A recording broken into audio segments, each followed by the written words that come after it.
Hello everyone and welcome back to another Universe Sandbox 2D, and today we're going to be doing another episode of checking out one of your guys' solar systems. So today we are going to be checking out a system from the user Teeth Woman from Discord. So yeah, massive thank you for them for sending this in. I think we're on episode 96 now. Getting close to that really close to that 100 now, so yeah, stay tuned for that when we get around to doing that. But yeah, and also a reminder, guys, if you want to send in your own systems, make sure to join my Discord, link in the description, and then you can either send them to me in a private message or you can send them in the upload channel in my server. So yeah, just a reminder, as some people still ask how to do it. So yeah, with that all out the way, let's begin. So yeah, this system is called the Ascot Chandra and Aquil system. I hope I'm not saying that wrong. So right, let's go ahead and search this guy up. So right, the Ascot. Okay, bit laggy. Right, we can my sims. Right, where we are. Oh, I got rid of what I was typing. Lovely. Right, AS. Where is it? There we go. So this one right here. Let's go ahead and see what they are prepared for us. Alright, here we go. Right, this triple star system contains 3 stars and 20 planets. Right. Oh, he's got like a next. Oh, okay. I've never seen this next feature used before. Usually it's all just one giant list of stuff. I didn't know there was a next feature. That's quite cool. Restart? I didn't know this was a thing. That's supposed to be something new they added in the background.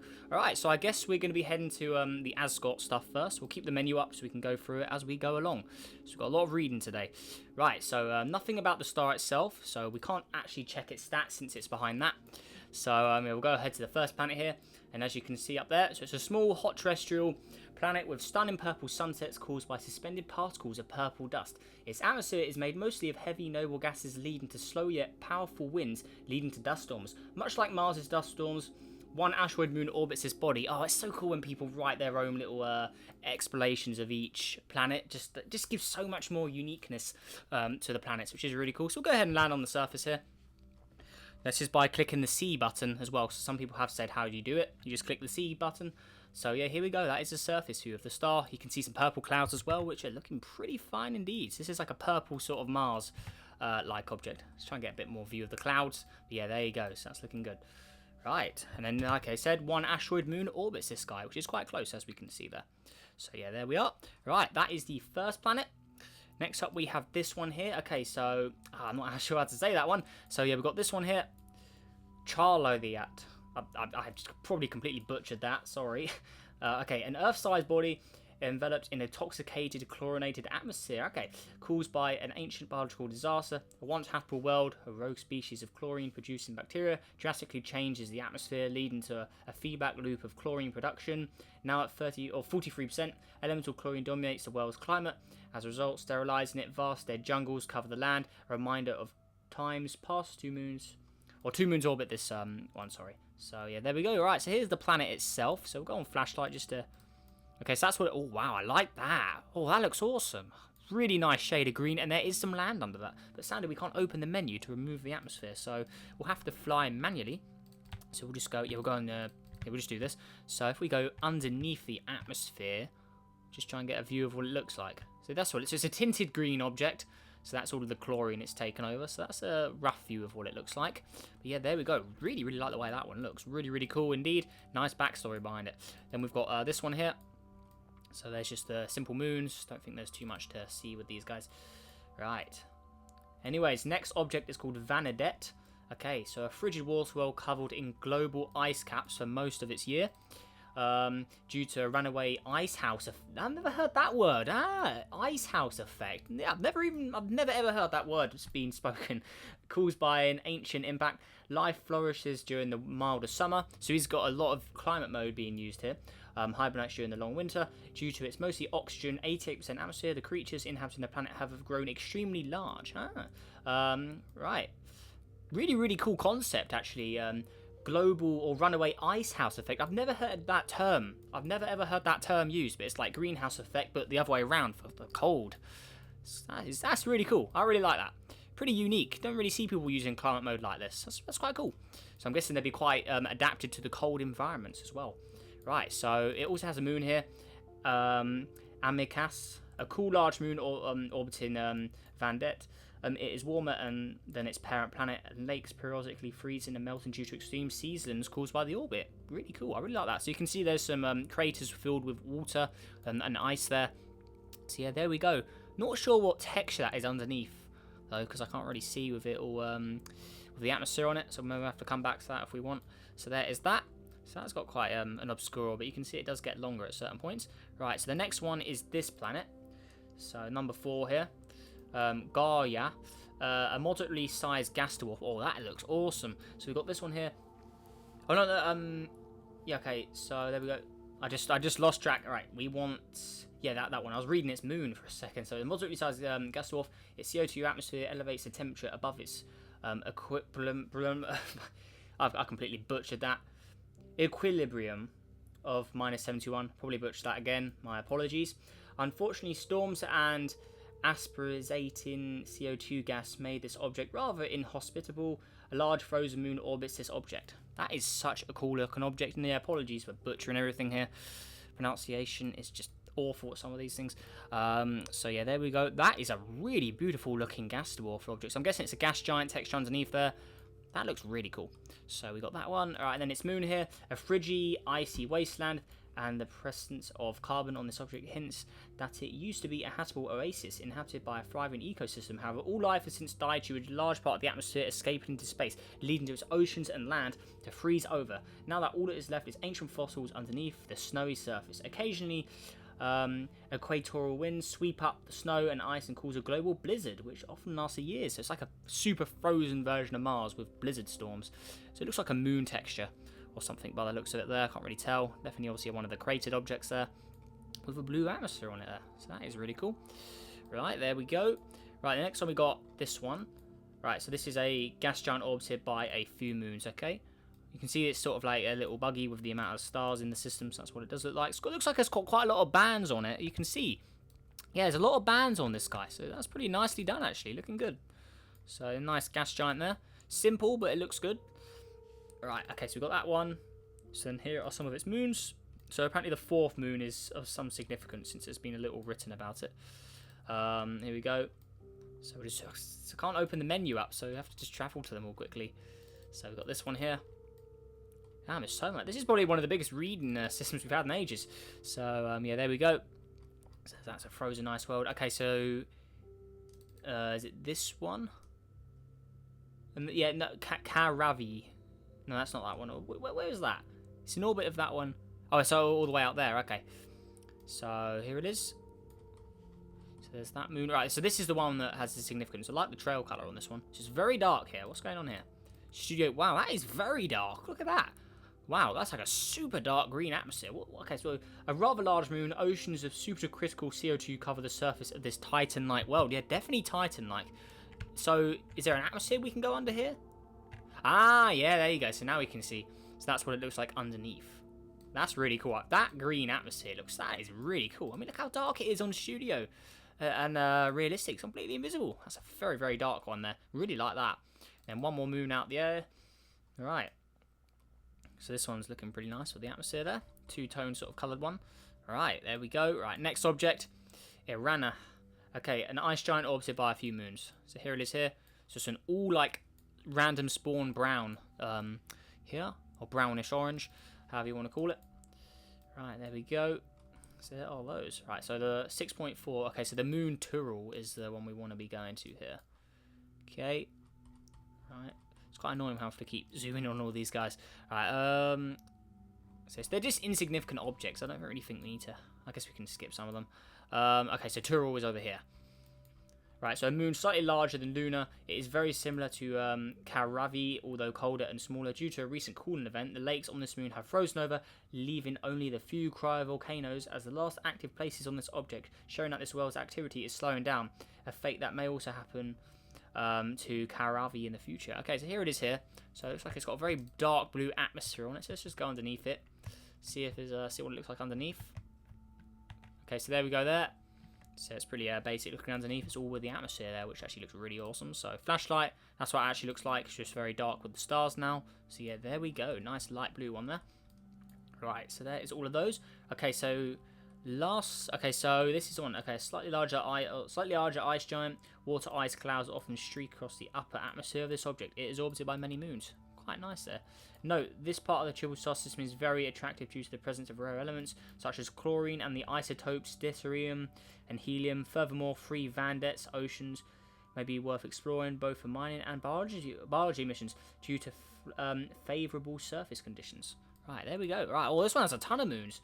Okay, so we've done all of the first star worth of stuff, but are these all going to be asteroids? Because if they are, I don't really think we need to look at all of them. Like I said, just for the show. I think that I want to say they're all just asteroids. I don't think any of them are significant because he hasn't mentioned any. Okay, so we can come back to these just briefly if we want to. So there we go. All right, so that's that. Right, next. Okay, so this is Okay, so this is the next star. Right. So next star here. Right, moving on to the first planet. Okay, so a scorched rocky world with large oceans of molten lava covering this object. So that's Tarsa. So here we go here. Very, very hot, as you can see. So there we go. Next time we got this one. A small gas giant likely migrated inwards. Okay, so this one could be getting closer to its star there. Right, there we are. Let's go back to realistic mode. Nice white trail around that one. Then we have this one. Very warm gas giant. It is orbited by 2 moons, who likely one object before being split in half by a catastrophic event. Catastrophic. So there we go. That's quite a nice shade of like a pale peach colour there. That's quite cool. So then we got some moons. So there we go. That. Well, I like the colours on that. That reminds me of Charon in real life, Pluto's moon. So yeah, there we go. Right. So there we are. Next up we've got Seren here. A large, calm, temperate gas giant. So we've got a lot more gas giants around this one.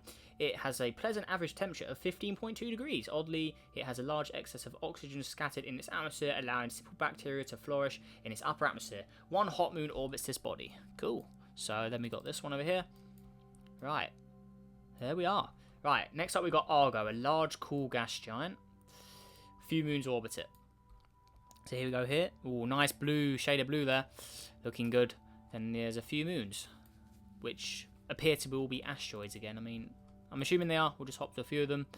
But yeah, by the looks of it, they are all asteroids. But do we need to go to the moon? Cool. Yeah, this one. So this one, a rather large water world covered in thick haze just above its deep ocean. Many creatures live in the endless oceans. Ooh, that's looking good. Looks like it's tinted underneath that atmosphere as well. So let's go ahead and have a look under here. So it's a very dark blue tint by the looks of it. So let's go in here. So there we go. So we're underneath the atmosphere, under the clouds. Oh no, it doesn't look tinted. I think it's just... Oh, yes, there's an all-ocean world. Okay. It did look a little tinted to me, but no, it's not. Nice two-tone sort of atmosphere on it as well. So yeah, there we go.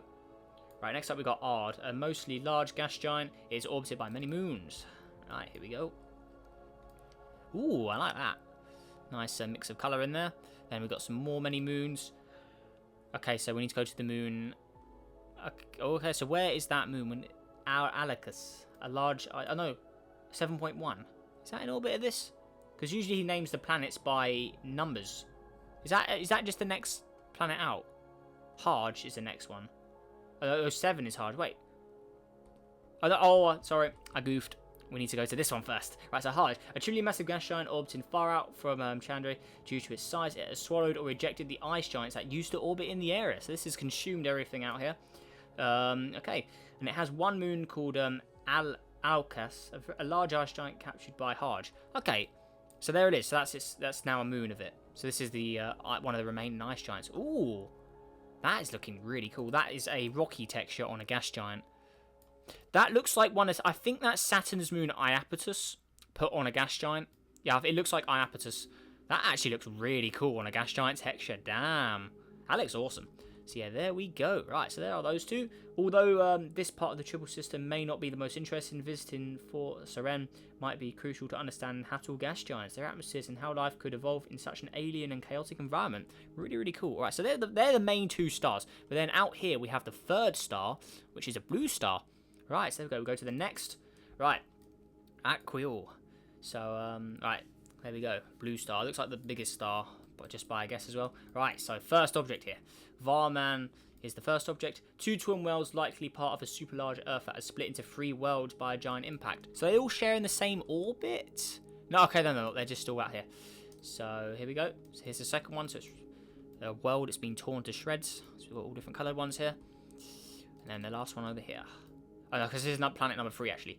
Right, here we go. So, like Varman and Civil, it's some interesting names. It is the last large fragment of the ancient super Earth. It has a thick atmosphere. Okay, so this has got the juicy part. I guess it still has the atmosphere, or what's left of it. So here it is here. Looks like a Titan-like atmosphere. The Titan atmosphere looks really cool when you warm it up. Like the slight orange glow to it. So it must be around 600 degrees. So there's that one. Right, next up we've got this one here. Tusta. A temperate gas giant, although no life resides here due to toxic carbon monoxide. Okay, that's not a nice gas in its atmosphere. And that is a very like lavender sort of pink colour. So there we go, and the star makes it look even more lavender sort of coloured there. So there it is there. Rightio. Next up we have got this one. Kaleo, a large water well covered in a thick purple haze. Oh, that looks good. Wow. Okay, it looks like it's tinted underneath there. Thick purple haze, one small moon orbit says. Oh, that's the best I've seen in here so far. That 100%, that is my favourite I've seen. So let's see, is it tinted under here? I think it is. Yeah, that is. Oh, look at that sky. Oh, wow. So yeah, that is a tinted blue object, all ocean by the looks of it. Yeah, large water world. Oh, wow, that is looking good. Sort of like reddish sky. Oh, look at the red sky with that dark blue ocean. Oh, that looks good. Wow. Definitely my favourite I've seen in here so far. That just looks amazing. And it's got one moon here. Right, so yeah, there we are. There's its moon. Right, there's my favourite. And then the last planet in the system is Kun over here. A small ice giant orbited by 2 moons in chaotic orbits. So here it is here. So there is Kun. And then here are its moons. So there we go. Right, so the last planet in here. Right, no, Acriel seems to be a rather recent addition to the triple star system due to how different it is to the other two, as well as its eccentric orbit. Yeah, so maybe it's like a captured star, or its system drifted into this binary system or something like that. Right, so there we go. Next, right, end of log. Oh, that's all a log. Okay, 512A. There we go. Wow, really, really cool stuff. Right, but first we're going to quickly go to that gas giant in the first system, just to see if those moons had any significance, but I don't think they did. So the first one was over here. Ascot was the first, and it was the last object here. So now we can actually see the menu. We can actually analyze the objects. Right, so we'll just quickly go through all these. But yeah, by my prediction, it looks like they all are just asteroids. Okay, so we didn't miss out on anything then. And there's a few moons with some detail on here. You can see that nothing really customized though. It's all just random spawning stuff there. Yeah, not really anything to see there. Okay, right. But yeah, we'll go ahead and analyze the stars themselves. Okay, so Ascot here, about the stats of the sun, a little larger in mass there, a little more luminous. Put the zone on just so you can see that. So there's the first star. Second star is here. So this is way brighter. This one's got 3 luminosity, and it's a lot bigger, a lot more massive. So that's the more dominant star of the binary. Then out here, we've got the last star, which is got more mass, and it is way brighter. So yeah, this is definitely the brightest and biggest, as I predicted. So yeah, there we go. Because you can tell by the sort of circles on the star's surface. If they're bigger like that, then you know it's got more mass. But if they appear like they do with the sun, for instance, we'll just put the sun in here. So if they appear like the sun, where you can see the circles on the sun's surface are a lot smaller than on this one's surface. So you can always tell if it has more mass because the circles on the star, they appear different. Little minor feature. Don't know if anyone knew that, but I'm sure some of you must know that. But yeah, there we go. So yeah, there we go. So really, really cool system. I really, really like the log. Yeah, the whole log behind it. I really, really like the way that was set up because I don't think I've ever seen it where you can like have a next button. I've never seen a next in a recent. I've never seen this. This must be something added in the recent update, which I didn't know about. But yeah, this next that's the first time I've ever seen someone use this sort of way of writing. So that's really, really cool. Really nice work put into the writing here. Really, really cool. It was a pleasure to read it. Really interesting little backstories between each of the planets. But yeah, let's get a lineup of all of the objects now. So here we go. So yeah, the blue star is the biggest. Here's the gas giant, which consumed all of the ice giants in its part of the system. Then we've got all the gas giants there. Really like the one with the texture of Iapetus, Saturn's moon on the gas giant. That looks really cool. There's some of the other gas giants. My favourite is 100% the red one here. But I really did also like this one. That was also one of my favourites. I really did like the way this one appears. So yeah, this one. So let's actually get a look underneath it now we can. So the gas giant underneath it. Yeah, there you go. So that's what it looks like underneath it. That looks really good. This one was also very interesting with like the story behind it. I did like the green toxicated one there. The overflow of chlorine gas, I believe it was. So yeah, that's really, really cool. So yeah, they're my sort of top objects for the system, guys. But let me know your objects which ones you like most down below as well. But obviously, yeah, that does it for today's system. So again, a massive thank you to Teeth Woman for sending this in. And like I said, if you want to send in your own systems, make sure to follow the instructions I said at the start of the video about joining my Discord, then uploading it there. That's all you need to do. And yeah, that is everything, guys. So make sure to subscribe if you're new. Helps on the journey to 10,000 subscribers, as yeah, we're getting closer to it every day. Really, really cool. Massive thank you to everyone who comes back to the videos and everyone who's recently subscribed. And also, if you want to get notified of when new updates come out, make sure to click that bell button when you subscribe, right next to the subscribe button. And yeah, that is everything. So make sure you all have a great day, guys, and I'll see you in the next video. Goodbye.